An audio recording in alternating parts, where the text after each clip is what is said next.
유대인의 지혜서 가운데 탈무드라는 것이 있습니다. 그 탈무드에 보면은 이런 내용의 말씀이 기록이 되어 있습니다. 혀에게 감사, 가르치기 전에는 다른 어떤 말도 가르치지 말라. 그러니까 자녀가 태어났을 때 아이에게 맨 먼저 가르칠 것, 감사. 그 감사를 먼저 가르쳐라. 감사할 줄 모르면 사람이 아니죠. 감사할 줄 모르는 건 동물과 같아요. 마찬가지로 그리스도인이라면 당연히 감사가 있어야 돼요. 그러니까 그리스도인인데 예수 믿는다고 하면서 감사가 없다. 그리스도인이 아닙니다. 그건 종교인일 뿐입니다. 종교인과 그리스도인은 다릅니다. 예수의 사람과 예수 믿는 척하는 꼭 무늬만 있는 것 전혀 다른 거예요. 그러니까 성도됨은 무엇이냐? 감사가 표징이 되는 거죠. 그러니까 구원받은 성도의 표징 중에 하나가 감사다. 그렇게 말씀을 드릴 수가 있어요. 그래서 성경에 보면은 범사에 감사하라 우리에게 말씀을 하고 있거든요. 여기 감사라고 하는 말이 헬란 말로 유가리스테아라는 말인데, 이 유가리스테아라는 말은 동사로 사용될 때와 명사로 사용될 때 그 뜻이 전혀 다릅니다. 동사로 사용될 때는 깊이 생각하다라고 하는 이런 의미를 갖는데, 명사로서는 은혜, 행복이라는 말이 사용이 되어집니다. 그러니까 이 두 단어가 합쳐지게 될 때 그게 감사인데, 이 말의 의미는 무엇이냐면 내가 받은 은혜, 하나님으로부터 받은 은혜와 행복에 의해서 감사하는 것, 이것이 깊이 생각하고 감사하는 것이, 이것이 진정한 감사다. 그러니까 하나님이 내게 어떤 은혜를 주셨는가, 하나님이 내게 주신 행복이 무엇인가, 축복이 무엇인가, 이걸 생각하고 깨닫는 사람이 감사할 수 있다는 거예요. 그러니까 하나님의 은혜를 망각하면 감사할 수가 없죠. 하나님의 축복이 무엇인가, 그걸 깨닫지 못한 사람은 감사할 수가 없는 것입니다. 이 깨달음이 있었기 때문에 빌립 하워드라고 하는 사람은 이런 얘기를 했습니다. 어떤 시련 속에서도 구원을 받은 하나님의 자녀들은 감사한 이유를 발견할 수 있다 그랬어요. 그렇습니다. 고난이 있고 시련이 있고 환난이 있어도 예수 믿는 성도에게는 그것을 우연으로 여기지 않습니다. 거기에 하나님의 뜻이 있다고 보는 거예요. 그래서 로마서 8장 28절에 하나님을 사랑하는 자, 곧 그의 뜻대로 부르심을 입은 자들에게는 모든 것이 합력하여 선을 이루느니라. 그러니까 예수를 진짜 잘 믿는 사람은 사망의 음침한 골짜기에 처했다든지 환난 가운데 있다든지 어떤 역경 가운데 있어도 불평 원망하는 게 아니라 여기에 하나님의 뜻이 있다, 하나님의 섭리가 있다, 이렇게 믿는 거예요. 그 믿음이 합력하여 선한 역사를 이루게 되는 것이고 하나님께 영광이 되는 것이죠. 이처럼 깨달음이 있을 때 은혜 받았다. 은혜란 단어는 다른 거 아니에요. 깨닫는 거예요. 깨닫는 거. 목사님 말씀을 통해서 깨닫는 것입니다. 어떤 일들을 통해서 깨닫는 거예요. 하나님이 나와 함께 하시는구나, 하나님 내게 복을 주시는구나, 이걸 깨닫는 게 은혜죠. 그 은혜에 대한 반응이 뭐예요? 그게 감사라고 하는 것이죠. 그러니까 은혜를 깨닫지 못하면 감사할 수가 없어요. 그래서 스피로스라고 하는 분은 이런 얘기를 했습니다. 하나님이 어떤 것을 주시든지 그것에 감사한다면 마귀를 물리칠 수 있다 그랬어요. 저와 여러분은 늘 영적인 싸움이 있어요. 세상의 악한 영들과의 싸움이다. 어떻게 이길 수 있을까요? 감사하는 사람을 마귀가 대적할 수가 없어요. 감사가 모든 걸 물리칠 수 있어요. 그러니까 감사가 우리에게 얼마나 큰 무기인가 하는 걸 알 수 있죠. 따라서 하나님의 자녀된 저와 여러분은 23년도 지난 6개월 동안 지내온 은혜에 대해서 우리에게 여러 가지 일들이 있었겠지만 그 일들이 있든 없든 간에 감사하는 것입니다. 이것이 맥주 감사예요. 대학교 신학대학원인데 그 대학교의 총장으로 계시는 한 목사님이라는 분이 계십니다.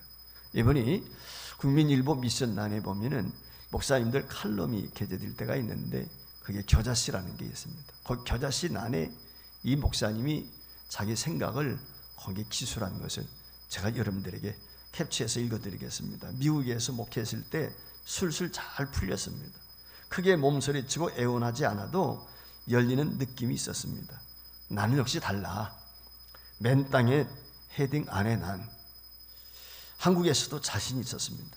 아는 사람, 도와줄 사람이 많고 미국에서 승승장구했던 경험까지 있어서 모든 것이 들떠 있었습니다.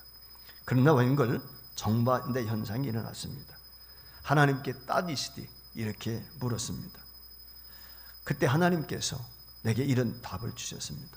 한 목사, 나는 내가 싫다. 마음에 들지도 않아. 날 위해 많은 것을 한다고 구하는데 이젠 응답하는 것도 불편하다. 아니, 전에는 빠르게 응답해 주셨지 않습니까? 그건 너희 부모와 약속했기 때문이다. 새 판에는 새로운 기름 부음이 필요하다. 정작 필요한 순간에 기름이 떨어진 미련한 5 처녀가 바로 저였습니다. 기름이 떨어진지도 모르고 마냥 달릴했던 덤프트럭 같았습니다. 닫힌 문을 쳐다보니 슬피 울다 이를 가는 인생이 될지, 아니면 바닥난 인생을 다시 새로운 기름 부음으로 채울지 결정해야 했습니다. 새술은 새 부대에 담습니다. 꿈도 인생도 기업도 새 판에 진입할 때는 성령의 기름 부으심이 있어야 합니다. 인생이 꽉 막혀 있다면 연료 탱크를 확인해 보십시오. 혹시 여러분 가운데 여러분의 삶이 막혀 있다고 생각이 듭니까? 그렇다면 나의 연료 탱크는 어떤지, 노즐이 썩지는 않았는지, 탱크의 기름이 소멸되지는 않았는지 한번 살펴봤으면 좋겠어요. 성령의 기름 부으심이 뭐예요? 내가 예수 믿는다는 증거죠. 성령 충만하지 않으면 감사할 수가 없어요. 성령의 사람은 감사하게 돼 있어요. 그게 하나님의 뜻이기 때문에. 그런데 성령 충만하지 않으면 예수 믿는다고 하면서도 감사가 사라져요. 특별히 저주받은 인생이 뭐냐면 감사가 없는 거예요. 복받은 인생은 늘 감사하는 거예요. 내 주 예수 모신 것이 그 어디나 하나님의 나라. 초막이 됐든 궁궐이 됐든 그 상관이 없어요. 감사가 늘 있는 거예요. 감사가 메마르면 지옥이에요. 감사가 없으면 아무리 궁궐 같은 집에 살아도 행복하지 못한 것입니다. 그러니까 성도의 제일 중요한 게 감사입니다. 성령 충만하게 되면 감사할 수밖에 없는 거예요. 성령 충만의 특징 중에 하나입니다. 그러니까 내가 성령이 충만하면 당연히 감사도 충만할 수밖에 없습니다. 여러분 보세요. 신앙생활하면서 어떻습니까? 은혜 충만하다는 말은 다른 말로 바꿔 말하면 성령 충만입니다. 여러분 은혜가 충만할 때는 조금 어려움이 오고 힘들고 와도 감사하죠. 인내하죠. 그런데요, 은혜가 떨어지면 어때요? 불평해요. 원망합니다. 투정 부립니다. 짜증냅니다. 마음이 괴로워요. 마음이 찢긴 상태가 되고 날카롭습니다. 그게 말하는 것도 그렇고 시비조예요. 감격이 없어요. 이게 성령이 메마른 거거든요. 한마디로 말하면 심령이 천국을 경험해야 되는데 지옥인 거야. 불편한 거야. 그러니까 그 마음에 감격이 없어요. 그러니까 감사란 말은 성도다움, 즉 성령 충만하다. 먼저 이렇게 이야기할 수 있어요. 이런 생각을 가지고 살아가는 저와 여러분에게 오늘 본문 말씀에 보면 감사로 제사를 드린 자가 나를 영화롭게 한다 그랬어요. 하나님을 영화롭게 하는 것이 뭐예요? 예배하게 될 때 감사로 예배하는 거예요. 하나님 앞에 나가 예배하는데 제사를 드리는데 어떤 마음의 자세가 중요하냐? 감사가 중요하다는 거예요. 성경 말씀에 보면은 평상시 감사함으로 믿음 생활했던 많은 사람들을 보게 됩니다. 특별히 로마서 16장에 보면은 바울 사도의 사역 가운데 그와 협력했던 그의 동역자들, 그에게 도움을 주고 그를 위해 중보하고 기도했던 수많은 사람들이 있는데 그들 가운데 바울이 감동이 되고 바울에게 힘이 되었던 사람들에게 감사 편지를 보내요. 그게 로마서 16장에 보면 바울을 위해 선신했던, 주의 나라를 위해 선신하는 것이지만 그 주의 나라를 위해서 수고하는 바울 사도의 사역 가운데 협력했던 수많은 사람들에 대해서 바울이 마지막으로 감사 편지를 보내는 거예요. 감사를 표하는 것입니다. 우리 인간이라고 하는 것은 본래적으로 감사할 줄을 몰라요. 인간이 원래 타락해서 그렇습니다. 그래서 로마서 1장 21절 말씀에 보면은 뭐라고 이야기합니까? 하나님을 알되 하나님을 영화롭게도 아니하며 감사하지도 않는다. 하나님의 영광을 위해서 사는 사람만이 감사할 수 있어요. 하나님을 영화롭게 하지 않는다. 이 말의 의미는 하나님을 알지 못한다. 하나님을 알지 못하는 사람은 진짜 진정한 감사가 있을 수가 없는 것이죠. 근데 로마서 16장에 보면은 바울 사도가 이처럼 감사를 표시하고 있습니다. 감사를 나름대로 전하는 이유는 뭐예요? 사실 바울 사도가 사도 되었다는 그 자체가 기적이지요.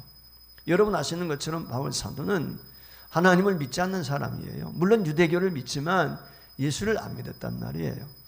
예수 믿는 사람들 핍박하고 잡아 죽이는 일에 앞장던 사람이에요. 근데 그가 다메섹 도상에서 예수님을 만나서 예수님의 제자가 되고 사도가 되고 복음 전도자가 되었거든. 그래서 바울 사도는 늘 빚진 마음을 가지고 있는 거예요. 그래서 자기 자신에 대해서 생각할 때 나는 죄인 중에 괴수다. 내가 그리스도 교회를 핍박했다 라고 자신이 고백을 하거든요.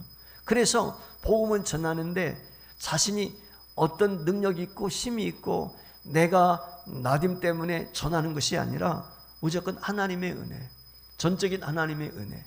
그래서 이 바울 사도는 복음을 전하는데 그것 가지고 자랑하지 않아요.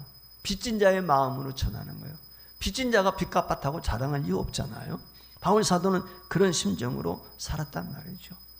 그런 죄인 중에 괴수였던 자신이 예수를 믿게 되고 예수의 제자가 되고 예수의 복음을 위해서 사도로 지칭을 받고 선지 사명을 감당했다. 근데 이 사명을 감당하는데 많은 사람들이 협력을 하는 거예요. 도와주는 거예요. 힘이 되는 거예요. 그 은혜가 얼마나 크겠습니까? 이게 바울 사도의 감사의 이유였거든요. 여러분, 사람이라고 하는 것은 감사보다도 불평이 많습니다. 어렵고 힘들면요, 감사합니다 이야기하지 않습니다. 불평하고 원망하게 돼 있거든요. 오늘 성경은 맥주감사주의를 맞이한 저와 여러분에게 감사로 제사를 드려라 말씀을 하고 있거든요.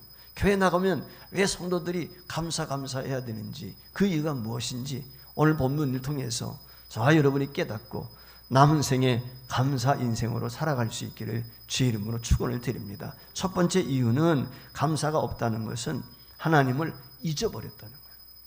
하나님을 잊고 사는 거예요.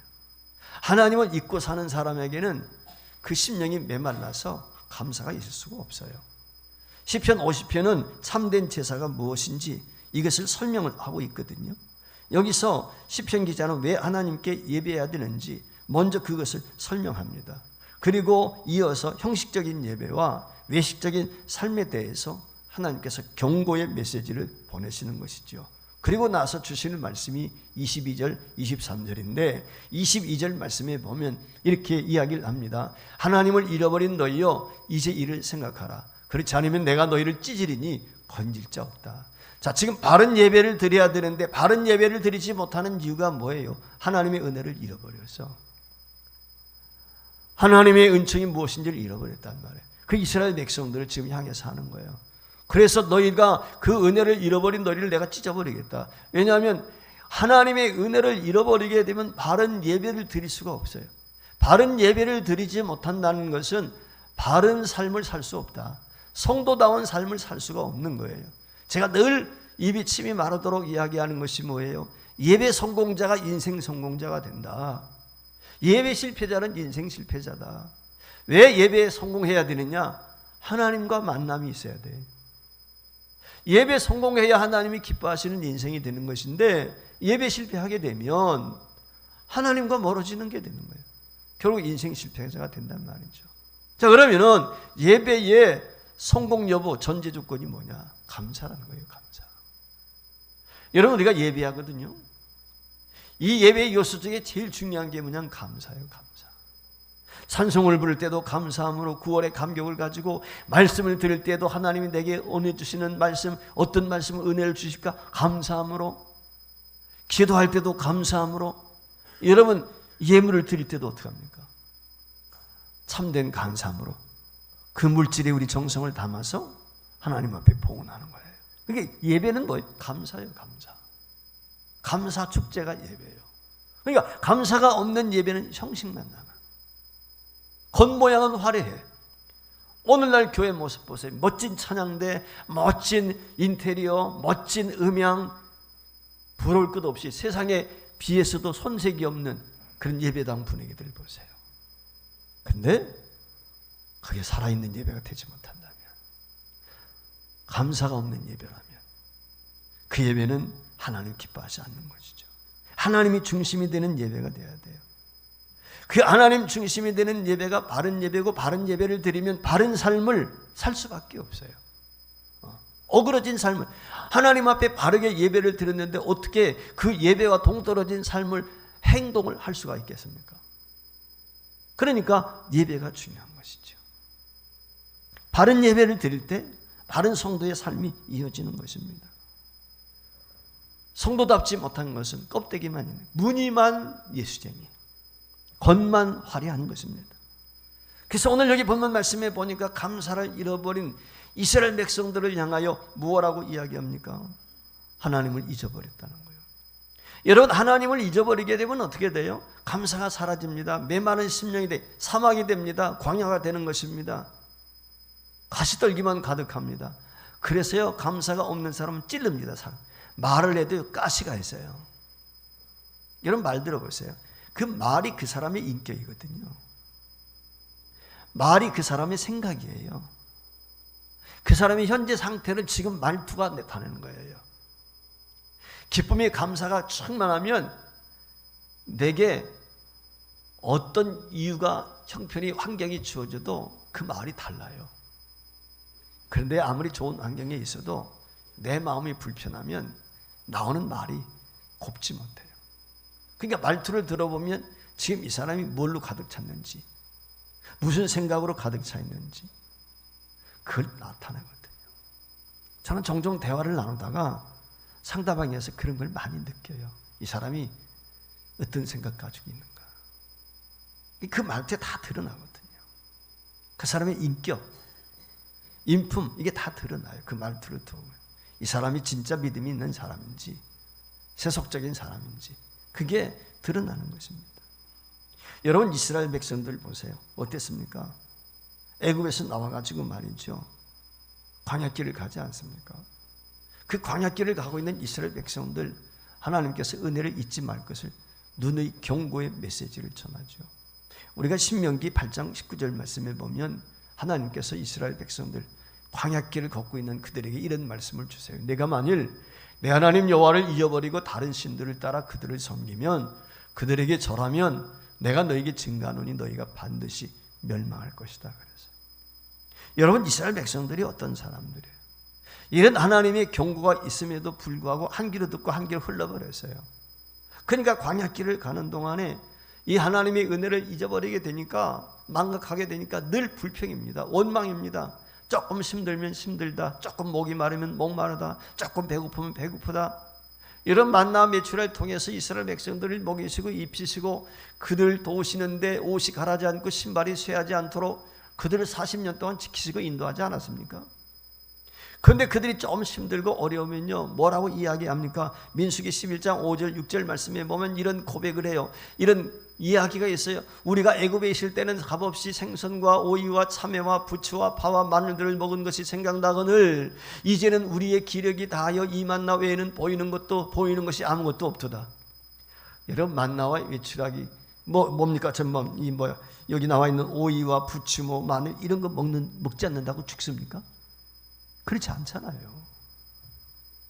이런 거 먹지 않는다고 안 죽는단 말이에요. 그런데 그거 안 먹어서 죽는 것처럼 얘기해요. 그러니까 하나님께서 만나와 메추라기를 먹이시고 반석에서 물이 솟게 하시고 광야길을 걷게 하시는데 그 은혜를 전부 잊어버리는 거예요. 원망한 불평이 태산 같습니다. 사람들이 가만히 보면요, 다투는 이유가 있어요. 사소한 것 가지고 다투어요. 죽고 사는 문제 아니거든요.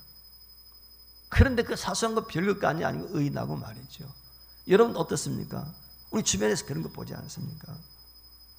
하나님의 은혜를 잃어버리게 되면은 이 광야길을 걸을 때 원망하고 불평했던 이스라엘 백성들, 망했던 저들과 조금도 다르지 않습니다. 심령이 드라이해지는 거예요. 메말라 버리게 되면은 이게 불평과 원망밖에 나올 것이 없습니다. 저들은 감사하지 못했어요. 왜 그렇습니까? 하나님의 은혜를 잃어버려서 그래요. 어떻게 그들이 출애굽했는지, 어떻게 홍해를 건넜는지, 어떻게 아멜렉과의 전투에서 승리했는지 이게 다 잊어버리는 거예요. 그러니까 감사할 수가 없어요. 저와 여러분이 하나님을 잊어버리면은 비참한 인생이 됩니다. 하나님을 잃어버린 인생 멸망할 수밖에 없잖아요. 하나님의 은혜를 망각하게 되면 그 심령 속에 남아있는 것은 비판과 비난, 불평, 원망, 투정밖에 없다. 여러분 이거 아셔야 돼요. 조금 전에도 제가 말씀을 드렸지만 그 사람의 말투를 들어보면 그 사람이 지금 마음속에 무엇을 생각하고 있는지, 무엇을 품고 있는지 드러난단 말이죠. 혹간에 그런 얘기할 때가 있죠. 말 실수할 때 있지 않습니까? 그거 내가 본래는 그런 생각이 아닌데, 그런 마음 가지고 있는 게 아닌데, 웬걸요? 그런 마음이 없다면 어떻게 그런 말이 튀어나와요? 부지불식중에 하는 말이 진심인 거지. 그게 평상시 가지고 있는 거지. 그게 속에 차 있으니까, 목에까지 찼으니까 그게 튀어나오는 거거든요. 예수님께서도 마태복음 12장 35절 말씀에 보면은 이렇게 말씀을 냈어요. 선한 사람은 그 쌓은 선에서 선한 것을 내고 악한 사람은 그 쌓은 악에서 악한 것을 내느니라. 그렇지 않습니까? 그 마음에 품고 있는 것이 나오는 거예요. 그 생각을 쌓는 거예요. 그것이 쌓고 쌓다 보니까 이게 이제 하나의 어떤 말이 됐지 그 말이 툭툭 튀어나오는 거죠. 연습되어지지 않은 말이 나올 수 없잖아요. 쌓았다는 말은 연습되어졌다는 말이에요. 그게 나오는 거거든요. 그래서 사무엘상 12장 14절 말씀에도 보면 하나님을 잊어버리고 악한 말을 하고 남을 원망하고 비난하고 비판하다가는 그 열매를 어떻게 돼? 자신이 따먹는 거예요. 예수님께서도 그랬잖아요. 비판하지 말라. 내가 비판받는단 말이에요. 우리가 남의 눈 속에 있는 티는 알면서 자기 눈 속에 있는 들보를 보지 못하는 어리석은 자. 이게 불평하고 원망하는 사람이에요. 성경에 보면 기억하라는 말씀이 수없이 나오는데, 근데 절반 이상이 기억하라는 단어를 쓸 때 하나님을 기억하라는 거예요. 저와 여러분이 주님을 기억해요. 늘 이걸 명심을 해야 됩니다. 뉴욕에 가면은 높은 빌딩들이 많죠. 저는 가보질 못해서 잘 모르겠는데 맨하탄 가면은 마천루 아주 하늘을 치솟을 높은 빌딩들이 지금 참 많죠. 그러나 오래전까지만 해도 그렇게 높은 빌딩이 많지 않을 때 그 뉴욕을 대표하는, 미국을 대표하는 건물이 하나 있죠. 여러분 잘 아시는 엠파이어 스테이트 빌딩. 직접 가보셨는지 모르겠지만 여러분 엠파이어 스테이트 빌딩이 몇 층인지 아십니까? 혹시 미국에 살다 오신 분들 세워보셨어요? 102층입니다. 102층. 자, 그러면은 왜 엠파이어 스테이트 빌딩이 102층일까? 이유가 있습니다. 1620년에 메이플라워라고 하는 영국의 청교도들이 배를 타고 미국으로 갑니다. 그 미국으로 갈 때 풍랑에서 세상을 떠난 사람들도 있고 몇 개월 동안 항해를 하는 거니까, 그리고 정착을 해서 풍토병으로 인대한들의 습격을 받아서 죽은 사람들도 있고 44명이 남았어요. 그들이 농사합니다. 여러분 처음 농사 짓는 건데 알지도 못하는 땅에 와서 농사 짓는데 제대로 농사 지었겠습니까? 1년, 2년, 10년. 그럼에도 불구하고 신앙의 자유가 있다는 것 하나만으로 감사했어요. 근데 3년째가 되는 해에 농사를 지었는데 풍성하게 잘 된 것입니다. 근데 문제가 생겼어요. 그 심어놓은 그들의 곡식단마다 벌레들이 잔뜩 붙어있는 거예요. 쉽게 말하면 시골에 가면 찐득이니 뭐 이런 것들이 있잖아요. 이런 벌레들이 잔뜩 붙어가지고 애써 가꾼 식물들이 그것을 갉아먹고 죽어가고 있는 거예요. 얼마나 안타깝겠습니까? 농약을 칠 수 있는 것도 아니고 지금처럼. 그래서 그들이 하나님 앞에 기도하기 시작했습니다. 사람의 손으로 잡는 것도 한계가 있지. 그래서 성도들이 44명밖에 안 되는 거니까 같이 모여가지고 철회하며 기도했어요. 하나님, 우리가 잘못했습니다. 신앙을 찾아왔지만 하나님의 은혜를 기억하지 못했습니다. 용서해 주세요 하면서 하나님 앞에 기도했어요. 그 이튿날 날이 밝았습니다. 하늘 저편에서 새크맣게 몰려오는 것이 있었어요. 보니까 참새떼가 새크맣게 나오는 거예요.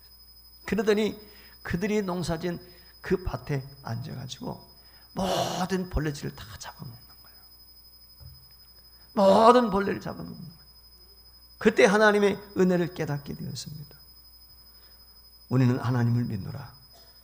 우리는 하나님의 은혜를 잊지 않겠다. 여기서 추수감사주일의 유래가 시작이 된 것입니다. 그래서 매년 그들 11월 달에 되면 추수감사절이 된다. 사랑하는 젊은 여러분, 울며 씨를 뿌리는 자는 기쁨으로 단을 거두게끔 되어 있어요. 우리는 하나님의 은혜에 대해서 늘 감사해야 돼요. 미국이란 나라가 견고한 이유는 모든 민주주의도 그렇고 모든 것이 사실 미국에서부터 나온 건데, 여러분, 청교도를 기본으로 하는 것입니다. 청교도 신앙. 민주주의가 여기서 나온 거예요. 그러니까 이 신앙이 얼마나 중요한지 그걸 우리가 이해를 해야 돼요. 하나님을 잊어버리게 되면 감사할 일이 없어요. 감사할 것도 없습니다. 내 능력, 내 힘으로 사는 건데 감사할 이유가 어디 있습니까? 하나님의 은혜로 살기 때문에 감사해요. 그래서 하나님의 은혜를 잃어버리게 되면 교만하게 되고, 자기가 모든 것을 이룬 것처럼 생각하게 되고, 잘못되게 되면 원망이 있고 불평이 있고 투정이 있고 불만이 가득한 거죠. 잘 될 때는 자기가 되는 것처럼 교만해지고, 이게 망하는 거거든요. 그래서 우리 믿는 성도들은 잘 되든 잘못됐든 성공했든 실패했든 늘 감사하는 거예요. 하나님 중심, 하나님을 기억하는 거예요. 이게 제일 중요한 거죠. 오늘 주님이 말씀하는 거예요. 하나님을 기억하라. 하나님의 은혜를 기억하는 것, 이게 감사절이에요. 두 번째, 감사가 오늘 성경에 보면 하나님을 영화롭게 한다는 것입니다. 오늘 23절이 그거거든요. 감사로 제사를 드리는 자가 하나님을 영화롭게 한다. 사실 저와 여러분이 바울 사도의 권면에 따라서 먹든지 마시든지 하나님의 영광을 위해서 살자, 여러분, 우리가 그렇게 생각하고 그런 마음으로 여러분들이 지금까지 살고 계신 줄 믿습니다. 근데 한번 가만히 생각해 보세요. 어제의 삶이 과연 내가 하나님께 영광이 되었는가? 오늘 우리의 생각이 하나님의 뜻과 얼마나 부합될까? 지금 내가 말하고 행동하는 것이 정말 주님이 기뻐하시는 일일까? 한번 생각해 봤으면 좋겠어요. 우리 인간이라고 하는 것이 본능적으로 자기 주장이 강해. 배운 사람일수록 더해. 자기가 좀 안다고 우쭐하면서 겸손하기가 어려운 것입니다. 그러다 보니까 인간이 어떻습니까? 말로는 하나님께 영광, 그러면서 자기 의가 강한 거죠. 달리 말하면은 우리 인간이라고 하는 것이 타락한 본능을 가지고 있기 때문에 하나님의 영광을 위해서 산다는 것이 쉽지가 않아요. 그러면은 하나님의 영광을 위해서 산다는 것이 어떤 것인가? 저는 예배를 보면 알 수 있어요. 예배를 어떤 자세로 드리는가? 저 사람이 정말 예수 만난 사람인지, 예배 드리는 태도를 저는 이 강단에서는 여러분들 다 보여요. 여러분들이 지금 어떤 자세로 예배 드리는지 하나님이 다 보고 계시고, 그 예배 태도가 그 사람의 신앙의 상태를 본인이 얘기 안 해도 나는 거예요. 그래서 내가 제일 말씀을 드리는 것이 예배 성공자가 되는 말씀을 드리는데, 예배의 제일 큰 요소가 처제의 말씀을 드리는 것이 뭐가 빠지면 안 된다? 감사가 빠지면 안 돼요. 감사로 드릴 때 오늘 여기 말씀해 보니까 하나님을 영화로, 우리가 예배 영광 받으시도록 하나님의 기쁨이 되기 위해서 예배를 하는데, 그 중심에 예배 가운데 감사가 없게 되면 그 예배는 아무런 의미가 없는 예배, 죽은 예배라는 거예요. 형식만 있는 예배. 다시 말씀을 드리지만 알곡이 빠진 거예요. 알맹이가 껍질만 있는 거예요. 껍질만 해칠한 무덤 같단 말이지. 그러니까 제일 중요한 게 뭐냐? 예배 시에 감사다. 감사로 예배를 드리는 자가 하나님을 영원하게 한다라고 얘기를 했어요. 자, 아브라함이 예배합니다. 창세기 22장에 보면은 100세에 낳은 아들 이삭을 하나님이 어느 날 나타나시더니, 아브라함아, 너 내 아들 이삭을 번제로 드려. 여러분 한번 생각해 보세요. 그 마음이 어떻겠습니까? 이 아브라함이 어떤 마음의 자세를 가지고 예배했을까요? 창세기 22장에는 예배를 드리는 아브라함의 모습이 적나라하게 기록되어 있지 않아요. 구약에 답이 없으면 신약에 답이 있거든요. 구약 성경을 추석해 주는 게 신약이야. 그래서 신약에 가면 그 답이 나와 있어. 설명을 해놨어. 그게 시브리서예요. 시브리서 11장에 가면은 아브라함이 이삭을 하나님 앞에 번제로 드릴 때 어떤 마음의 자세를 가지고 번제로 이삭을 드렸는지 그것을 설명해 놨어요. 그것이 히브리서 11장 17절로 19절까지인데 우리 한번 같이 읽어볼까요? 시작. 아브라함은 시험을 받을 때에 믿음으로 이삭을 드렸으니 그는 약속을 받은 자로 돼 그 외아들을 드렸느니라. 그에게 이미 말씀하시기를 내 자신을 칭하는 자를 이삭으로 말미암으려 하였으니 그가 하나님이 능히 이삭을 죽은 자 가운데서 다시 살릴 줄로 생각했다. 자, 이 말이 무슨 얘기냐면 그거예요. 지금 아브라함이 하나님 앞에 시험을 받는 거예요. 그렇죠. 시험이죠. 엄청난 시험이죠. 여기서 시험이라는 말은 우리의 올무에 빠져가지고 망하게 하기 위함이 아니라 우리 믿음을 테스트하는 거예요. 테스트. 하나님께서 믿음의 조상인 아브라함을 불러가지고 야, 너 100세에 낳은 아들 나한테 번제로 드려. 번제로 드린다는 말은 죽이는 거예요. 태워가지고 하나님 앞에 드리는 거예요. 여러분 3일길을 가거든요. 아브라함이 별의별 생각 들지 않았겠어요? 어떤 생각을 아브라함이 가졌어요? 아니 하나님께서 나에게 약속해 주셨는데 이 이삭이 내 후사가 유일한 후사라고 그랬는데 여러분 아시는 것처럼 사라를 통해서 낳은 아들은 단 한 명밖에 없어. 그게 사라란 말이에요. 그런데 이 아들을 죽인다고? 이 아들을 통해서 세상의 모든 민족이 복을 받는다고 그랬는데 이 아들을 죽이면 어떻게 되지? 그런 의구심을 가졌단 말이에요. 근데 아브라함이 답을 얻은 것이죠. 어떤 답을 얻었어요? 하나님은 죽은 자를 다시 살리시는 분이다.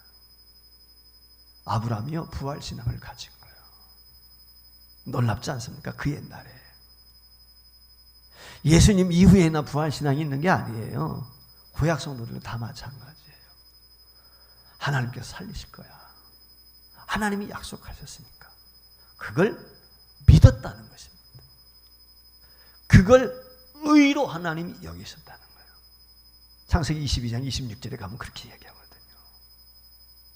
그래서 히브리서 기자가 그것을 지금 설명을 하고 있는 거예요.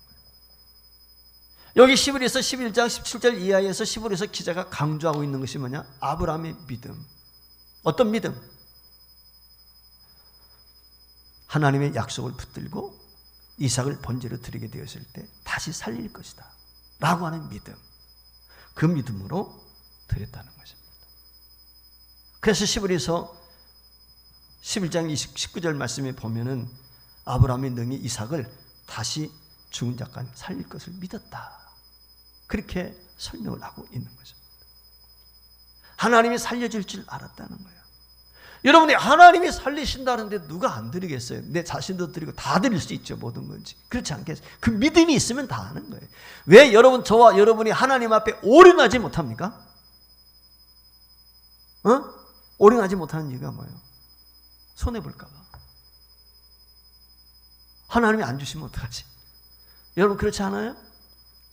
100% 믿으면 100% 받는 거예요. 99% 믿으면요 99% 받습니까? 하나도 못 받는 거예요. 신앙에는 100%밖에 없어요. 99%라는 게 없어요. 100% 믿으면 100% 받는데 99% 믿으면 제로야. 이게 신앙의 세계예요. 아브라함 100% 믿었어요. 여러분 한번 생각해 보세요. 이 아브라함의 감격이 얼마나 100세에 얻은 아들, 눈에 넣어도 아프지 않은 아들을 어느 날 하나님이 나타나셔서 번제로 드려 했을 때 절망할 수밖에 없었지요. 절망할 수밖에 없었던 그 자리에서 하나님이 나를 어떻게 저 하란 땅에서 불러주셨고 가나안 땅으로 인도하셨고 내게 주신 약속이 무엇인가, 이 모든 것을 총동원해 가지고 아마 어쩌면 저 같으면 다 계산을 했었을 것 같아. 뭐 아브라함 어땠는지 모르겠지만 그랬더니 야 이건 손해볼 장사가 아니구나. 하나님이 이렇게 약속했으니까 하나님이 약속을 부도나면 누구 손해야? 하나님은 거짓말쟁이구나. 내가 하나님 믿어야지. 그래서 하나님을 믿고 믿음으로 이삭을 번제로 드렸단 말이죠. 그 번제로 드린 이삭을 하나님이 다시 살렸어요. 이삭 대신 순양을 제물로 받으시고. 여러분 그 감격이 얼마나 클까요?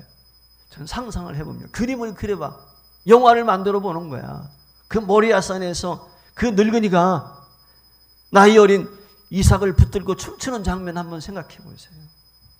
저는 충분히 이해가 가요. 저도 늦둥이를 낳으니까 그 마음이 이해가 가더라고요. 눈에 넣어도 진짜 안 아프니까. 여러분 경험해 보셨어요? 그런 기쁨? 이게 아브라함이에요. 이게 감사예요. 이게 기쁨인 거예요. 하나님이 이런 모습을 볼 때 그 성도를 축복하지 않고 누구를 축복하겠습니까? 이런 믿음의 소유자와 함께하지 않고 누구와 함께하겠습니까? 내가 이새의 아들 다윗을 만나니 내 마음이 아픈 사람이다. 내 뜻을 다 이루기까지 내가 그와 함께. 이게 당연한 거예요. 여러분들도 그렇잖아요. 인생을 살아가다가 누가 내 마음에 쏙 들면 어떻습니까? 내 간이라도 빼주고 싶잖아요. 내 모든 것 다 주고 싶잖아요. 하물며 하나님께서 오죽하겠습니까? 이게 감사하는 자의 모습이에요. 범사에 감사하라. 이것이 너희를 향하신 주님의 뜻이다. 성경이 우리에게 말씀하고 있는 거예요. 여러분, 다른 거 다 잊어도 괜찮아요. 오늘 메시지의 중심은 그거예요. 감사하자, 감사. 감사로 예배하자. 감사로 생활하자. 감사로 우리의 남은 날 계수하면서 병들 때도 감사, 어려울 때도 감사. 여러분, 이게 중요한 거거든요. 그러니까 욥기 1장 21절 말씀에 보면 욥이 어떻습니까? 아들, 딸 10남매 다 죽었어. 재산 다 잃어버렸어. 자신 병들어서 마누는 저주하고 도망가 버렸어. 그런데도 불구하고 욥이 이렇게 고백을 해요. 내가 못해서 알몸으로 나왔으니 또한 알몸이 그리로 돌아가올지라. 주신 이도 여호와시요 거두신 이도 여호와시오니 여호와의 이름이 찬송을 받으실지니이다. 할렐루야, 할렐루야. 얼마나. 제가 지난주에 시골 친구 목사님을 만났다가 초등학교 동창을 몇십 년 만에 하나 만났어요. 1978년도에 만나고 처음 만나서. 근데 이 친구가 갑부가 돼 있더라고. 농장을 하는데 소가 1000마리네. 엄청, 이게 보이지가 않아. 농장 1000마리니, 야, 기계니 뭐니 뭐, 이게 그 재산이 말 수백, 1000마리 한 마리에 400만 원씩 말해도 400억이야. 자본만 지금. 돈을 얼마나 모아놨는지 지금 요즘에 그냥 나한테 원망을 해. 왜? 요즘에 소가를 한 마리 팔면 200만 원 적자래. 속값이 오르질 않아. 떨어져가지고 자꾸. 근데 소고기는 왜 이렇게 싸냐? 내가 그랬더니 그 친구한테, 나도 몰라. 나도 몰라. 정부가 들어서 가지고 윤석열 정말 물가를 못 올리게 자꾸 억제하는 거예요. 그런데 사료값으로죠. 이게 우크라이나 전쟁이 일어나게 되니까 원가는 자꾸 올라가는 거예요. 그 팔면 팔수록 적자. 한 마리 팔 때 200만 원 적자래. 팔지도 못하고 사료를 얼마나 먹겠어요? 1000마리면. 근데 물어봤어요. 너 예수 믿냐? 수십 년 만에 만났으니까. 나 교회 안 나가. 야, 교회 나가야지. 내 마누라가 권사야. 자기 마누라 권사래. 근데 자기는 안 간대. 근데 자기 부모님들한테도 자기는 교회 가라고 그랬는데, 그러면서 네가 가야지, 네가. 그래서 그랬지. 야, 내가 은퇴하면 너 나 좀 자주 만나자. 전도회 거리가 생겼으니까. 여러분, 이 말씀을 드리는 이유는 뭐냐면, 그 친구 보니까 얼굴에 수색이 많아요. 수많은 소를 키우고 재산이 많은데 이게 팔면 팔수록 손해가 되니까. 그동안 돈 많이 벌었을 거 아니야. 내가 속으로 얘기는 안 했지. 야, 또 그동안 소급 잘 받을 때 돈 많이 벌었잖아. 그 이야기 한마디 해주고 싶었는데 해주지를 못했네 그냥. 네. 그랬을 거 아니겠어요. 사람은요, 만족이 없어요. 만족이 없어요. 논할 것도 없이. 그렇기 때문에 어떤 형편에 있든지 간에 바울 사도와 같이 지족하는 마음을 갖는 거예요. 이것이 맥주 감사절이라고 생각합니다. 다 지난 6개월 지나면서 힘들 때 있었을 거예요. 어려울 때도 있었을 것이고. 나 감사한 일도 많이 있지 않습니까? 그러나 통틀어 저는 그렇게 늘 믿고 삽니다. 한번 따라하겠습니다. 하나님을 사랑하는 자, 그의 뜻대로 부르심을 입은 자들에게는 모든 것이 합력하여 선을 이루느니라. 믿습니까? 믿으세요. 믿으시면 감사가 충만할 줄 믿습니다. 할렐루야.